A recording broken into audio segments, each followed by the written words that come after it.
Check out FlipsideGaming.com for all your gaming needs. Use the promo code HEROES to save 10% on all orders over $10. Between now and August 10th, if you use this promo code, you will automatically be entered into a drawing where 4 winners will each win one of the Commander 2018 pre-constructed decks. See the description below for more details. Hey there, this is John from Heroes and Legends, and welcome to part 4 of our 4-part look at upgrade cards for these Commander 2018 decks. Today's featured deck is Subjective Reality. This is the Esper deck that cares about what's on top of your library. So like the other videos, I'm going to talk about some cards I'd consider removing, and then I'm going to give you a wide variety of different cards at different price points. So whether you want to upgrade this deck with some more expensive cards and splurge a little bit, or you're just looking for some budget upgrades, we got you covered. Quickly before we get started though, just a fast reminder, there's only a few days left to take part of the promotion between Heroes and Legends and Flipside Gaming, where maybe you could win one of these Commander 2018 decks. Check out the description below for the details. Also down there, you're going to find links to our Patreon page as well as some products on Amazon. These are all ways to help support what we do here. But as always, thank you not only to the folks that look at those links, but to all the viewers. Y'all make the channel what it is. I appreciate y'all. So let's get into it. All right, we'll begin with the cards I consider removing. And like the other videos, this isn't just remove these cards and throw these in and call it a day. This could vary depending on how you want to build the deck out and what type of sub-themes you want to strengthen, which ones you want to strip out. So for me, my strategy was I took the zombies out because I love zombies, but I want to play them in a zombie deck, not here. The main what's on top of my deck matters strategy, I'm going to try to strengthen that. I'm also going to strengthen the sub-theme of the enters and leaves battlefield effects because I don't think the what's on top of my deck is enough to win this game.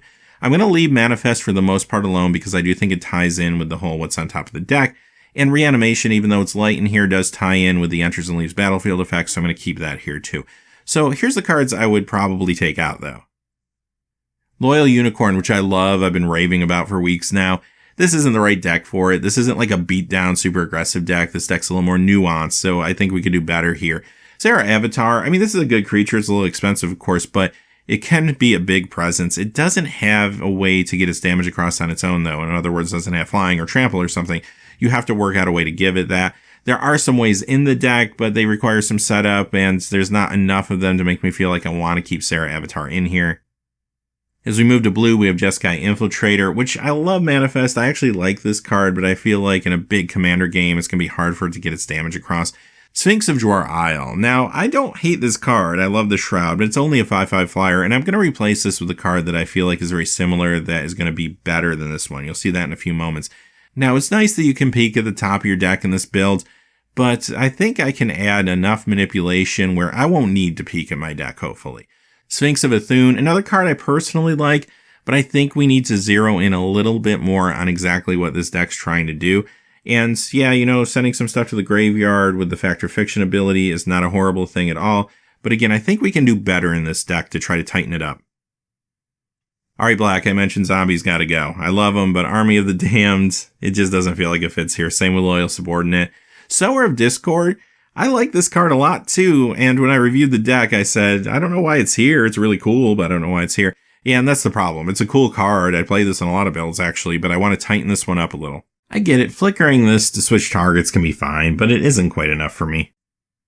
Alright, let's move on to Multicolor with Aether Mage's Touch, and this does play well with flicker effects, which I am enhancing, but again, for 4 mana, I think there's better things we could be doing. Verena Lich Queen, I'm going to take her out, and I'm going to put her right in my zombie deck as the commander, because she's going to be awesome there. 1 artifact, Geode Golem, and Aminato is going to be my commander. She only costs 3, so I don't think I need this, and I don't know how consistent this is going to be either, even with the trample. Alright, let's talk about what I want to add, and like I said, I want to enhance the flicker strategy, and I want to enhance the what's on top of my deck strategy. So I'm going deeper with Planeswalkers in this particular video than I did in some of the others, because I want some repeatable effects that are going to help with these strategies. And like before, we're going to look at the cheapest version of each of these cards currently available on the secondary market. Narset Transcendent at $9.48. I know she's a little more instant sorcery focused. I'm okay with that in this particular deck because there are some really good instant and sorcery spells. There's some big payoff spells in here, as well as some small manipulation spells. So I do think you can find value with this card. Also, the +1's pretty good to work through your deck if you know what's going to be on top. Fencer the Sojourner, $11.99. So this one now over $10, a little more expensive, but this is going to be fantastic because you get a repeatable flicker effect. And take note, +2, exile target permanent You own. Doesn't mean you control it. It means you own it. So remember that for a little bit later in the video. Return it to the battlefield under your control at the beginning of the next end step. So a similar effect to Aminato. You could actually say that hers is maybe a little bit better. Also, that will work well with her ultimate. But this is going to be able to get permanents back that you either have had taken or maybe you gave away. And also enters and leaves battlefield effects will become very relevant here too. The other abilities are fine. I mean, the -1 to push damage across is never a bad thing. And the -8 ability is going to be great if you get there, although I think that's going to be kind of difficult. Kia, Ghost Assassin, $9.59. Now, her 0 is a flicker ability, but it's only creatures. But this time it can be other people's creatures too, so that could be relevant. -1, each opponent loses 2 life and gains 2 life isn't super thrilling. But the -2, where everyone has to discard and I draw a card, I kind of like that. Soaring Grim Nemesis, $5.84, a little bit cheaper than the others. Comes in with 6 loyalty, I love that. The +1 is perfect here though. All I have to do is manipulate my deck a little bit, put something that has a high converted mana cost on top. I'm doing damage to all my opponents, and I'm drawing the card, getting the +1 loyalty too. What's not to love there? Now, these type of cards might put a target on you, and there's a few of them in the deck, so you do want to make sure you have some defense going. This card also gives you a little bit of a life gain opportunity too. The -X might gain you life and deal with some problems. The -9, all ultimates are tough to get to in Commander, but if you do get there, considering people could have some higher life totals generally, it could be really good for you. Alright, let's talk some creatures now. Revel Arc, $2.82, and yeah, this is very affordable, and I think it can be really solid here. I'm also going to put some smaller creatures with good enters the battlefield abilities in as well, you're going to see in a moment, so it will play well with those too. It's just the Evoke here, it just gives you flexibility, it has a great leaves the battlefield effect, just perfect for the deck. Blue, here's where things get crazy now. Archaeomancer, 19 cents, really cheap card. And yes, when it enters battlefield, instant or sorcery from graveyard to hand, I think that's going to be great. Mnemonic Wall on the opposite end here, just 15 cents, doing the same thing. Cryptic Analyst, I really like this for 22 cents because it's an enters the battlefield effect, but it's also letting you manipulate your deck, so it's exactly where you want to be. Gilded Drake, now this one's a little more expensive, $59.99.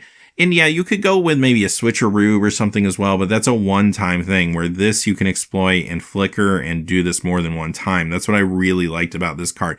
So yeah, if you have the $60 to spend, I wouldn't recommend it though. I mean, that is very expensive for just one card to upgrade this deck. It's not necessary, but maybe you already have one in your collection. And if that's the case, throw it in and try it out. With the flicker effects that let you target things that you own but not control, this will be great. In black, we have a Runescarred Demon, $2.59. Nothing wrong with a Demonic Tutor effect when this enters the battlefield, right? If you can get that to happen a few times over the course of a game, that's going to be awesome. Multicolor, Augury Adept, 42 cents. Now you're gaining life based on what's on top of your deck, and again, hopefully you can set that up. It does have to get its damage across, though. Brago King Eternal, $1.35. Brago is still very, very affordable. Sees a lot of play in Commander. Going to be great here as long as it can get by and do its damage. Cloudblazer, another cheap card at 20 cents, which has an awesome enters battlefield effect. Sorcery, just one sorcery. And Temporal Mastery, it wasn't here, $8.52, a little more expensive, but not horrible. And out of all the miracles, I think they did a really good job. They have the new miracle in Treat the Dead. They have Entreat the Angels in here. You get Terminus. They put a lot of strong miracles in this particular deck, but the one that was missing to me was Temporal Mastery, so I want to throw it in. Enchantments.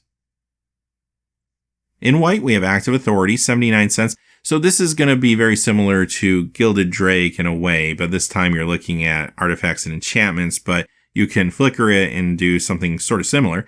Mastery of the Unseen for just 40 cents. Awesome mana sink. I love mana sinks in Commander. You don't want to be sitting on mana when everyone else is doing stuff. This is going to give you maybe something to do. Manifest could be good, especially if you know you have some creatures coming on top of your deck. The gain life is fine too. Like I said, you could be in a situation where you have a target on your back because some of these cards do impact the game in a big way. Future Sight for just 52 cents. This was the card I was referring to earlier. Now you have to reveal the top card so everybody sees it. However, you can play the top card here. That's fantastic. And especially in this deck, we're trying to manipulate things. So maybe you keep a card on top that you know is going to be a payout for you that turn. Or you just play it and then you see what the next card is and go a little bit deeper and try to hit what you're looking for. It's going to be awesome here. Psychic Battle, 59 cents.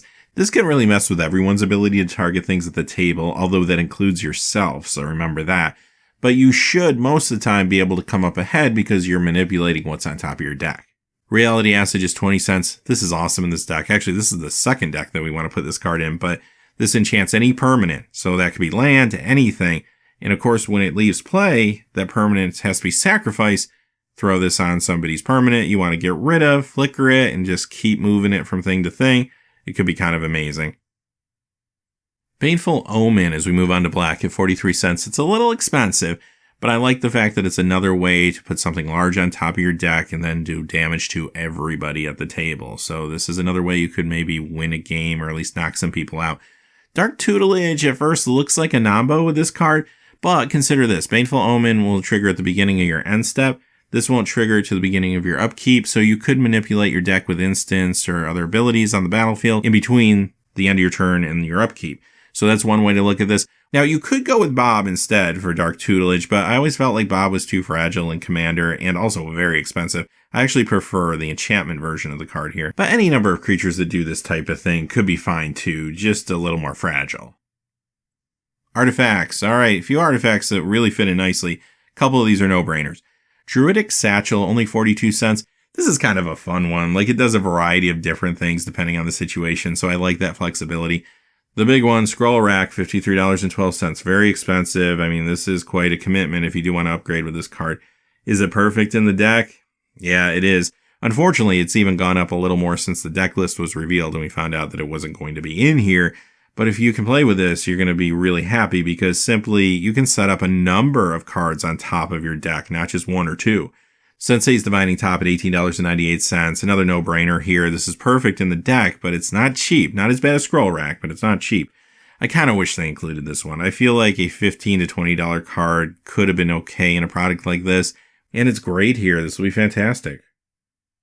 All right, with that being said, that is our upgrade series. So, like I said in the other videos, you could take these in a million different directions. I could talk upgrades all day. So let me know in the comments below some of the ones that maybe you're thinking of that we didn't talk about. Also, later in the week, we'll be doing a special edition of the Market Watch to talk about some of the values of these cards out of the box when it comes out on Friday, just so you kind of know where everything stands in case you decide you want to buy one of these and maybe sell some of the cards or trade and try to get those upgrades. But until next time, hey, thanks for watching. Please remember to like and subscribe and have a great day.